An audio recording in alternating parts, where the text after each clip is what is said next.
Intermittent fasting is one of the fastest, easiest, and healthiest ways to lose weight and improve your health. Forget the complex fad diets and click the link below for our fasting system to see results yourself. But for now, today's video. The question, is Baha'i fasting necessary? If you're a Baha'i that is not exempt and you are actively trying to meet the demands of Baha'u'llah's covenant, then yes, that's basically the answer, and other answers here elaborate on this well. I'd like to go a bit further and explain some of what I've learned regarding the following of Baha'i laws, that might help in understanding the necessity of following them. Meeting all the requirements of Baha'u'llah's covenant is hard. Most people struggle with the requirements constantly, and few meet them all. Those who manage to meet all the requirements will see reciprocal blessings in their lives. Those who meet some of the requirements are likely to still see some of those blessings in their lives, but not always. The covenant is like a prescription. If you take the prescription as directed, you will become healthier and you will manifest more strength and vitality as a result.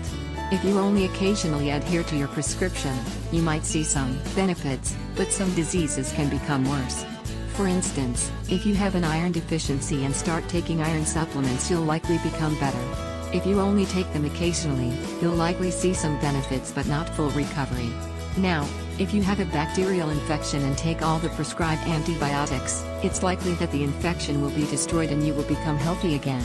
But if you only occasionally take the antibiotics, you can then make the bacteria resistant to antibiotics, making the problem even worse. The reason I mention this is because sometimes we try out some of Baha'u'llah's instructions, but don't really commit.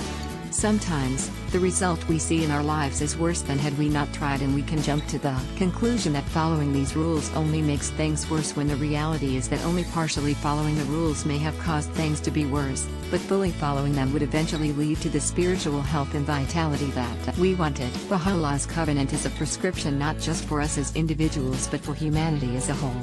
If everyone were to abide by this covenant, we would likely achieve the most great peace in just a few short years rather than the many millennia it's expected to take.